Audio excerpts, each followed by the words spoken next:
Jadi kalau dunia aja kita semangat, harusnya akhirat lebih semangat. Kayak misalnya teman-teman yang semangat mencari pasangan di dunia. Allah bilang azwajun mutahharah. Di akhirat juga ada pasangan.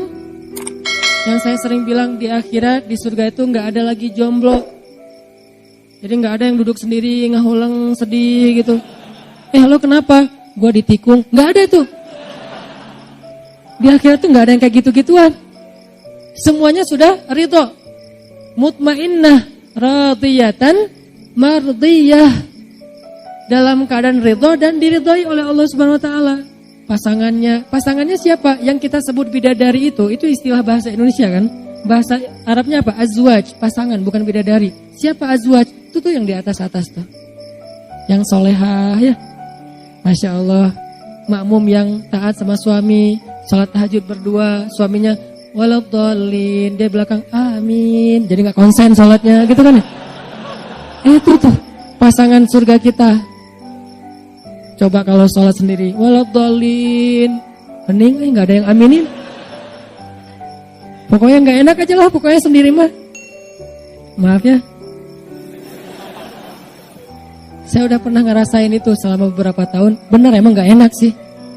Saya tahu pas saya nikah usia 22 tahun. Pas udah saya nikah, saya jadi berpikir, tahu gini saya nikahnya 12 tahun. Nggak tahu ternyata luar biasa menikah itu ya. Seru-seruan, ketawa-ketawa. Jangan yang dibahas pernikahan itu listrik, air, kontrakan. Jangan.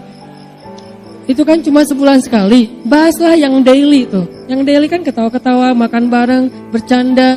Bercanda aja dapat pahala. Terus nanti dapat pahala lewat baper-baperan. Kok dapat pahala pas baper? Ya memaafkan.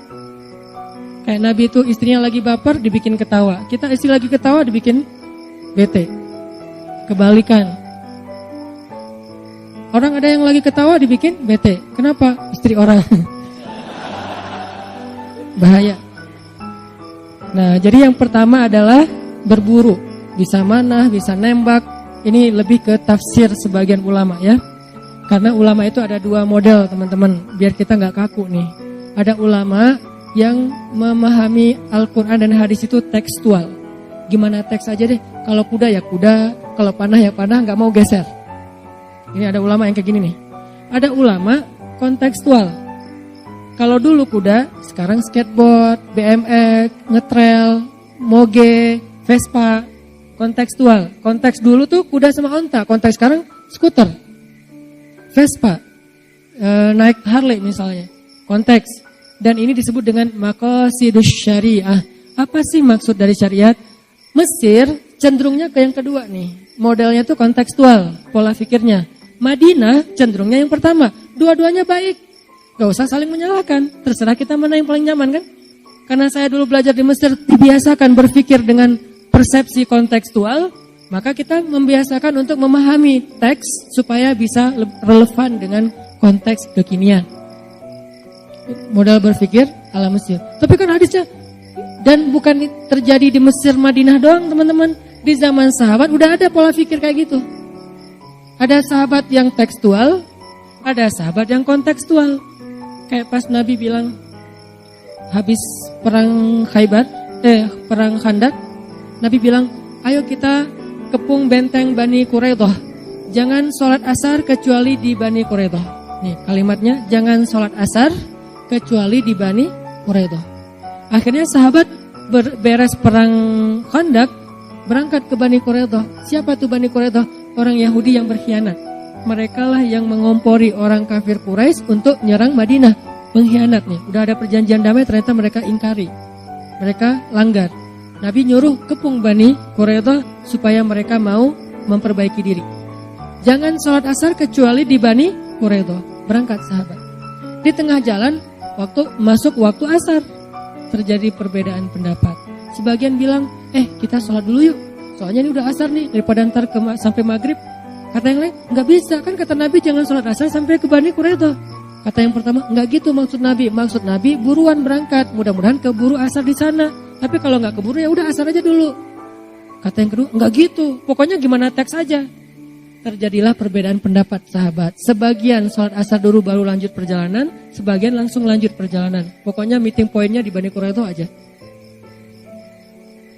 Dari sana akhirnya terbelahlah pendapat ulama secara umum menjadi dua model berpikir. Satu kontekstual, satu lagi tekstual. Dua-duanya baik dan kita harusnya husnuzon kepada dua-duanya. Kalau kepada yang tekstual, husnuzonnya apa? Mereka tuh hati-hati banget, takut salah. Keren kan?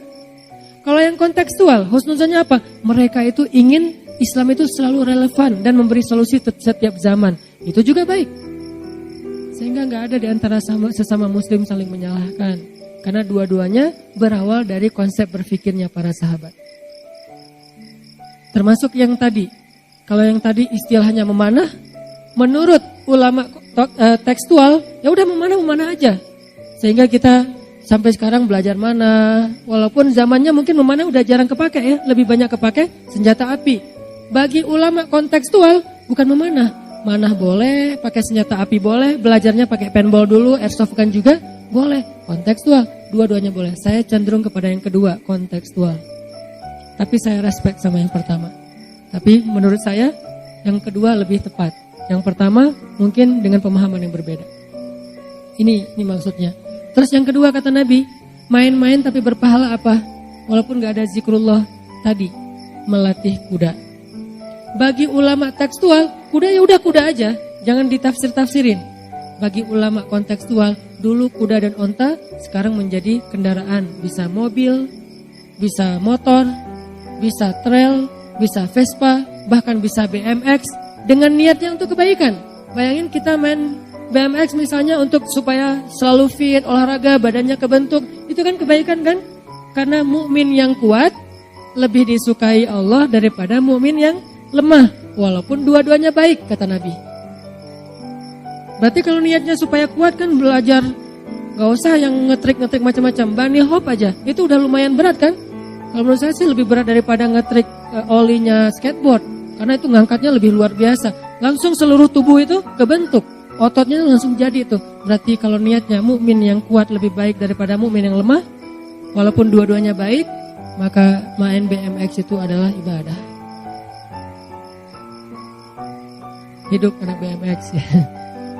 Main BMX segala macam termasuk skateboard, longboard, downhill, kayak gitu-gitulah. Pokoknya riding aja. Selama niatnya untuk jaga kesehatan, apalagi kalau niatnya untuk berdakwah, apalagi kalau dalam konteks tertentu niatnya untuk membela agama, maka ini menjadi sesuatu yang berpahala. Bahkan malaikat menyaksikan. Kan gak mungkin kita sambil main BMX terus tausiah kan? Mau ngetrik, teman-teman yang dirahmati Allah Subhanahu Wa Taala, kan gak gitu. Yang namanya main aja udah, gak usah terlalu serius. Nanti ada bagian tausiah di masjid. Kalau main udah aja main. Kayak kemarin saya ke Palu tuh, kita bikin lomba berenang. Saya bilang siapa yang bisa ngalahin saya berenang, wah padahal saya gak jago. Sok-sok jago aja ngenantang. Siapa yang bisa ngalahin saya berenang ke tengah laut, yang paling jauh saya fallback. Oh siap. Akhirnya rame-rame karena pengen di fallback. Berenang tuh. Gayanya apa Ustaz? Bebas. Berenang itu benar-benar jauh sampai airnya gelap loh. Dan saya tuh dalam hati saya cuma apa? Pokoknya saya nggak mau following. Itu doang yang saya pikirin. Jadi motivasi saya nggak mau fallback. Padahal biasanya tuh saya paling agak parno ya dengan yang namanya hiu. Kayak pas kemarin saya ke Wellington, New Zealand tuh. Tadinya saya pengen pedal doang, pencitraan ordai gitu kan. Pedal doang di pinggir-pinggir gitu sambil mancing. Tapi tiba-tiba lagi jalan ngelihat orca. Killer whale ya. Paus pembunuh. Itu paus pembunuh pasangan lagi tuh, bikin baper banget itu mah. Killer whale berdua itu lagi kayak jalan-jalan gitu, kayak window shopping gitu dia. Killer whale lagi window shopping di pinggir pantai. Naik, muncul, tenggelam, naik lagi. Wah, killer whale lebih ngeri daripada hiu, kan lebih cerdas ya. Nggak jadi deh pedalnya, nggak jadi pencitraan, ya udah longboard aja semampunya gitu. Artinya saya tuh paling parno, tapi gara-gara nggak pengen nge-follow, saya maksain. Sampai saya buka mata, wah udah gelap gini, terus aja, pokoknya jangan sampai saya follow lebih dari satu. Pas sudah sisa satu, udah deh cukup satu aja. Alhamdulillah ada yang berenangnya tuh hampir 500 meter, jauh banget ke tengah laut. Nah ini kan main-main ya, nggak mungkin, Masya Allah, Subhanallah, Astagfirullahaladzim, kan nggak gitu kan? Karena bab zikir ada bab zikir, bab berenang, dan itu bercanda. Wah kalah Ustaz, ada segala macam. Ustaz nggak boleh naik, kan kita udah jauh. Akhirnya nggak bisa balik lagi ke perahu, nggak kuat lagi. Minta dijemput, yang di perahu usil. Ustaz nggak boleh naik ke perahu sebelum fallback kita. Wah, Ustaz dikerjain. Ya udah deh, saya fallback. Ya Ustaz, naik. Sehari aja ya. Tahu gitu nggak jadi naik tadi. Bercanda kan? Nah, bercanda dalam konteks kayak gitu adalah sesuatu yang diperbolehkan. Seru kan? Main-main, makanya saya punya tagline, banyak main, banyak manfaat. Itu bukan asal ngomong, ada maunya. Ya. Ada maksudnya. Jadi bukan sekedar, Ustaz kok banyak main, bukannya banyak selawat. Selawat mah gak usah diomong-omongin. Ustaz kok banyak main, bukannya banyak tilawah. Tilawah mah mudah-mudahan. Masa saya mau bilang, saya banyak loh tilawah. Kan kegeeran banget ya. Agak-agak norak gitu kan. Karena ada yang lebih banyak tilawahnya. Guru saya tuh anggota dewan tingkat provinsi gitu, kan sibuk banget. Tapi sehari tilawah beliau 15 juz. Itu bukan orang yang nganggur loh ya. Anggota dewan tingkat provinsi yang sibuk banget, sehari murojaah hafalan beliau hafiz. Sehari murojaah hafalannya tuh 15 juz. Masa saya mau bilang banyak tilawah sementara saya cuma sejuz, itu juga kadang-kadang absen gitu. Kan gak enak sama beliau. Banyak tilawah, banyak manfaat. Emang kamu udah tilawah berapa? 1 juz Ustaz. 1 juz banyak. Saya 15 juz. Guru saya di Aceh yang kemarin saya ketemu pas pulang ke Aceh tuh 1 hari 10 juz. Dan itu sudah beliau lakukan lebih dari 15 tahun. 3 hari khatam, 3 hari khatam, 3 hari khatam. Beliau baru boleh ngomong banyak tilawah. Dan saya merasa belum pantas ngomong banyak tilawah. Ya udah yang standar-standar aja deh, banyak main. Karena emang dari dulu senang main. Mudah-mudahan mainnya jadi berpahala. Carilah hadis-hadis supaya melegitimasi permainan. Wah, ini ada hadisnya nih. Oh, catat. Kenapa ntar kalau ada yang menghujat, nih hadisnya nih. Modus ya, cari pembenaran. Yang kedua, melatih kuda. Dulu kuda dan onta, kalau sekarang kendaraan. Terus arti melatihnya apa Ustaz? Ngulik mesin. Menurut sebagian ulama itu mengulik mesin. Anak Vespa gitu kan ya, ngulik-ngulik mesin. Kan itu lumayan ngabisin waktu kan ya. Selama nggak telat sholat, selama nggak sampai sia-sia, itu keahlian yang penting loh. Karena salah satu ciri cowok keren itu, kalau mobil atau motornya mogok, itu beneran sendiri, bukan manggil montir. Mogok ke jalan, lu datang ke sini derek, itu kurang keren. Lebih keren lagi dia ngulik sendiri tuh. Dan dia akan terbentuk juga kan fisiknya ngulik-ngulik kayak gitu, apalagi kalau turun mesin sendiri. Lumayan. Jadi salah satu keahlian cowok yang harusnya, saya belum punya nih, saya pengen belajar. Yang harusnya punya keahlian MacGyver lah pokoknya, yang kayak gitu-gitu bisa bikin apa. Saya punya teman dia soleh banget, malam ahli tahajud, siangnya itu dia bisa ngapa-ngapain aja. Listrik saya rusak dia benerin, mesin cuci rusak dia benerin. Pokoknya tuh bener-bener teknisi banget. Nah ini keren nih. Dan Nabi menganjurkan kita jadi kayak gitu. Cowok tuh belajar mesin deh, semampunya aja. Tapi jangan sampai waktu buat mesin itu melalaikan kita dari kewajiban-kewajiban beribadah kepada Allah, kuliah, kehidupan sosial. Jangan asik sendiri gitu. Tapi tetap itu kebaikan. Ngulik mesin. Tetap kuda dan onta itu memang sesuatu yang istimewa. Cuman kalau nggak punya kuda, nggak punya onta, masa mau ngelatih kucing kan agak-agak aneh ya. Ya udah mesin aja gitu. Ngapain lo ngelatih kucing? Emangnya kenapa? Ini sunnah, nggak ada onta, nggak ada kuda, kucing aja deh. Enggak. Mesin kalau sekarang. Itu yang kedua ya. Yang ketiga, nah ini yang seru nih. Main-main, senda gurau, sia-sia, tapi berpahala apa? Bermain-main dengan istri dan anak-anaknya. Ini salah satu hadis yang saya paling suka nih.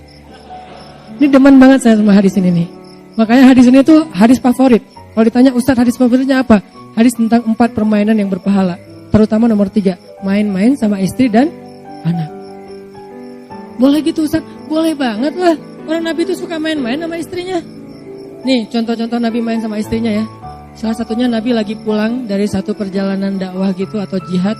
Terus di rumah Aisyah lagi main kayak boneka-bonekaan. Jadi dalam Islam patung, boneka boleh kalau hanya sebagai alat untuk main-main. Kalau dulu bentuknya boneka, kalau sekarang lebih canggih jadi animasi, jadi film kartun. Maka film kartun menurut ulama kontekstual kalau dipakai untuk berdakwah justru berpahalanya besar.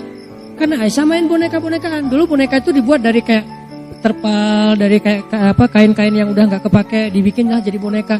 Terus maju jadilah boneka lebih canggih, maju lagi jadilah animasi kartun. Maka seorang muslim yang pintar animator, yang pintar ngelukis, yang jago dengan hal kayak gini-ginian, harusnya potensi dia itu dipakai untuk kebaikan. Bikin film-film yang mungkin kalau di Malaysia itu ada Ipin Upin, memperkenalkan culture kemelayuannya, kita memperkenalkan keislaman dengan bahasa-bahasa dengan adegan-adegan yang keren. Orang Hollywood aja bikin kartun yang kadang-kadang mulai mengarahkan kita kepada moralitas ke barat-baratan kan, harusnya muslim bisa bikin lebih dari itu. Wah, nggak boleh melukis. Kalau konteksnya adalah untuk anak kecil, melukis atau boneka yang disebut patung, mau ukurannya besar atau kecil yang namanya mainan, boleh. Yang nggak boleh patung sembahan. Kalau disembah nggak boleh. Kalau hiasan, nah kalau bab ini ikhtilaf di antara ulama, tanya aja ke Ustaz Fikih deh. Kalau hiasan. Tapi kalau permainan, kalau sekedar boneka, maka itu boleh. Boneka Aisyah kecil. Kalau boneka anak sekarang kan kadang-kadang gede tuh. Ada ulang tahun dikasih boneka Hello Kitty gede. Dikasih boneka beruang gede. Kalau anak laki-laki bukan boneka, robot-robotan, superhero kayak gitu-gituan kan. Nah ini semuanya boleh. Kenapa? Karena Nabi pernah pulang dari satu perjalanan, ngelihat Aisyah lagi main boneka-bonekaan. Waktu itu Aisyah masih kecil gitu kan, baru lulus SD. 12 tahun kan baru lulus SD ya. Baru lulus SD, Nabi datang. Nabi itu capek loh, baru pulang perjalanan. Tapi Nabi itu orangnya asik. Bukan, Aisyah, gua capek, siapin air hangat. Gak gitu Nabi ke istrinya. Kita kan baru pulang, kita panggil, kamu, siapa? Kamu, gua siapin air hangat. Emang saya siapa kamu? Teman kos. Enggak. Jangan nyuruh teman kos siapin air hangat, bahaya. Kalau belum ada istri, siapin aja sendiri. Nah kalau udah ada istri, kadang-kadang pas kita datang istri lagi kayak ngapain di rumah, lagi santai, lagi chat sama temennya. Selama itu sesuatu yang positif ya, teman cewek atau ada gengnya, geng sekolah dulu yang cewek semua isinya lagi santai nonton film apa gitu, selama nggak berlebihan, biarin aja dia kayak gitu. Kalau perlu nemenin, mah film apa sih kok seru banget? Ini apa? Filmnya baper banget loh, drakor. Nggak tahu kalau drakor ya. Yang jelas nonton santai, biarin aja, kasihan. Jangan, mah kan Khadijah itu nggak pernah nonton. Aisyah pernah kata dia, ternyata dia lebih pintar. Oh iya ya, udah lanjutin. Kan jadi garing gitu kan ya. Makanya jangan menjudge istri dulu kalau kurang hadis, kurang dalil. Karena ibu-ibu itu lebih rajin taklim daripada bapak-bapak. Kita pakai dalil 1, dia pakai dalil 10. Jadi Nabi baru datang, Aisyah lagi main-main kayak gitu. Lihat Nabi itu orang yang asik. Langsung Nabi duduk bersama Aisyah, nanya, Aisyah ini lagi ngapain? Ini lagi main, ini Sulaiman, ini iblis, kemudian ini siapa? Ini Daud, ini Goliat. Oh gitu. Ya udah saya jadi gini, perang gitu sama Aisyah. Terus kayak anak sekarang tuh kayak Barbie-Barbian, main masak-masakan, princess-princessan gitu kan. Aisyah melakukan itu. Dan Nabi duduk bersama Aisyah, meladeni Aisyah main, sehingga Aisyah udah beres, baru Nabi mulai melakukan kegiatan-kegiatan yang serius di rumahnya. Mungkin cuci piring atau apa. Gak ada Nabi datang-datang marah-marah ke istrinya, kamu nih rumah belum beres, suami pulang masa belum disiapin apa-apa, kan suami itu udah capek berjihad dan segala macam. Enggak, justru kita yang pakai dalil itu. Nabi aja gak pernah pakai dalil itu. Ini menunjukkan bahwa main dengan pasangan itu sesuatu yang luar biasa. 1, Nabi main sama Aisyah. Yang mana lagi yang Nabi main sama Aisyah yang lain? Nabi itu pernah treadmill sama Aisyah. Treadmill Ustaz? Ya. Cuman treadmill enggak pakai alat treadmill, lari di padang pasir. Kapan? 2 kali lagi tuh. 2 kali bukan berarti Ustaz Dek atau yang yuk kita treadmill. Kan udah 2 kali, Kang. Oh iya ya, sunnahnya cuma 2 kali, enggak boleh lebih. Enggak gitu maksud Nabi. Kalau Nabi 2 kali bukan berarti kita cuma boleh treadmill seumur hidup 2 kali. Kan Nabi treadmill seumur hidup cuma 2 kali. Bukan angkanya, bahwa Nabi melakukan berulang-ulang. Kapan Nabi treadmill? Nih hebatnya Nabi. Treadmillnya lagi jihad. Bukan lagi normal di rumah. Itulah kenapa saya kalau dakwah keluar kota selalu menyisakan 1 hari buat main aja. Saya gak mau cuma ceramah aja. Kalau dengan ada panitia, Ustaz ke misalnya kayak kemarin misalnya ke Medan atau ke Aceh atau ke Palu atau kemana lah ya. Ustaz ke Jepang misalnya. Oh boleh. Gimana itinerary-nya? Ceramah. boleh nggak satu hari saya pengen main kayak main di salju gitu, skate gitulah, nggak ngerti saya istilahnya. Oh boleh Ustaz, tapi itu seharian. Nggak apa-apa kan udah 3 hari ceramah. Ustaz ini aneh ya, yang lain mah ceramah, sholat, istirahat. Ini mah main. Kenapa? Nabi juga pulang jihad main. Itu konteksnya jihad kan? Nabi pulang dalam sebuah perjalanan jihad, terus berhenti di rest area 97 gitu. Berhenti di rest area gitu. Udah selesai berhenti, Nabi bilang ke sahabat, kalian duluan ya, tinggalkan aku dengan Aisyah. Tinggalkan aku dengan Aisyah, nanti kita nyusul. Ya udah ya Rasul. Sahabat melanjutin perjalanan, akhirnya Nabi bilang, Aisyah, lomba lari yuk. Hayu kata Aisyah, lomba lari lah. Waktu itu menang Aisyah. Lalu Aisyah komen setelah postingan itu, kata Aisyah, waktu itu saya masih kurus. Dan ini menjadi dalil, cewek yang keren versi Aisyah itu kurus. Ukurannya berapa kurus teh? Ukurannya kalau berat mungkin paling maksimal 55 kilo lah. Di atas 55 agak-agak bid'ah sih. Walaupun tergantung tinggi ya, tapi kalau untuk orang Indonesia mah 55 ke bawah itu normal. Jadi cewek di atas 55, nah ini harus belajar lagi. Aisyah itu ternyata kurus dan tinggi. Kok tahu Ustadz Aisyah kurus dan tinggi? Baca hadis, baca sirah pakai imajinasi, jangan cuma teksnya. Apa bukti Aisyah tinggi? Ntar saya kasih tahu. Yang jelas kalau dalam hadis ini Aisyah kurus. Aisyah sendiri yang ngomong, waktu itu saya masih kurus. Next trip, pas perjalanan jihad yang lain, Nabi berhenti lagi di di rest area. Terus Nabi nyuruh sahabat, kalian duluan ya, tinggalkan saya sama Aisyah. Ya Rasulullah, pergi aja. Aisyah, lomba lari lagi yuk. Hayu, kalah Aisyah. Komen lagi, waktu itu saya udah agak sedikit gemuk. Kata Nabi, ini balasan saya untuk yang kemarin. Jadi skor kita sama ya Aisyah, 1-1. Ya kata Aisyah, agak-agak bete gitu, ngambek karena Aisyah kalah. Dan itu wajar terjadi di antara Nabi dan istrinya. Berarti Nabi itu menyempatkan main ketika sedang berjihad, bukan berdakwah loh. Lebih ngeri daripada dakwah, serius. Jadi kalau ada orang ngomong kok dakwah tapi ada mainnya apa segala macam, kurang baca sirah, bacalah sirah. Islam itu enggak kaku seperti yang kita bayangin. Yuridullahu bikumul yusra. Tapi jangan dimudah-mudahin, karena Allah tuh udah mudahin kita banget. Tanpa kita mudahin, udah banyak kemudahan. Tanpa kita ringan-ringankan, udah banyak keringanan. Tinggal kita baca aja tuh teks agama kita yang sangat lengkap banget, komplit. Buku hadis itu tuh berjilid-jilid. Kenapa banyak jilid? Menunjukkan betapa luasnya Islam. Kalau buku hadis kayak buku tulis doang, berarti Islam itu sempit. Untungnya buku hadis itu sampai puluhan jilid, menunjukkan Islam itu luas banget. Itu mainnya Nabi sama Aisyah. Jadi treadmill nih berdua. Dan treadmill berdua itu seru loh. Udah berapa kilo yang? 2 kilo. Wah, kita gak mau kalah kan? Minimal kita 2 kali lipat dari istri. Jadi kalau saya treadmill sama istri, dia 3, saya harus 6. Dia 6, saya 6,5. Maksimalnya segitu soalnya, gak kuat lagi. Oh, terus pulang-pulang yang pijitin dong. Nah, romantisme yang lain kan? Ada alasan, ya udah pijat-pijatan, kaki dia ke kaki kita ke kaki dia, pijat. Itu nggak akan dirasain kalau masih sendiri. Banyak kebaikan yang kita lewatkan gara-gara kita masih istiqomah menjom. Banyak banget kebaikan yang kita lewatkan.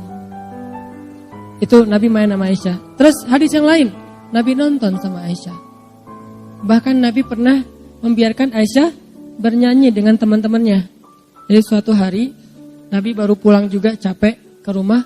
Waktu itu Aisyah bersama beberapa orang cewek ABG gitu lagi nyanyi di rumah pakai alat musik. Cuman gak disebutin alat musiknya apa. Lagi nyanyi bareng. Nabi datang duduk di sofa Arab tuh kan di bawah gitu kan. Nabi duduk menikmati mereka lagi nyanyi. Nyanyinya yang positif tapi. Terus gak lama datang Abu Bakar. Datang Abu Bakar masuk ke rumah Nabi Aisyah, kan Aisyah anaknya sendiri. Abu Bakar ngelihat Aisyah sama cewek-cewek itu lagi pada nyanyi di rumah Nabi. Abu Bakar marah karena nggak paham. Apa kata Abu Bakar? Ini adalah musik setan. Kenapa ada di rumah Nabi? Nih komen Abu Bakar nih di postingan Aisyah. Bukan nge-like, malah komen. Aisyah lagi posting, kita lagi seru-seruan nih gitu. Hashtagnya banyak main, banyak manfaat, sedikit dosa. Terus kata Abu Bakar, ini kan musik setan, kenapa ada di rumah Nabi? Komentar, Abu Bakar. Nabi balas reply. Kata Nabi, ya Abu Bakar, dak, biarkan mereka. Sesungguhnya hari ini adalah hari rayanya kabilah Fulan bin Fulan. Artinya Nabi membiarkan teman-temannya Aisyah tuh nyanyi di depan Nabi di dalam rumah Aisyah. Kenapa? Hari ini emang hari rayanya teman-temannya Aisyah. Teman-temannya Aisyah itu dari suatu kabilah, saya lupa kabilah mana di Madinah.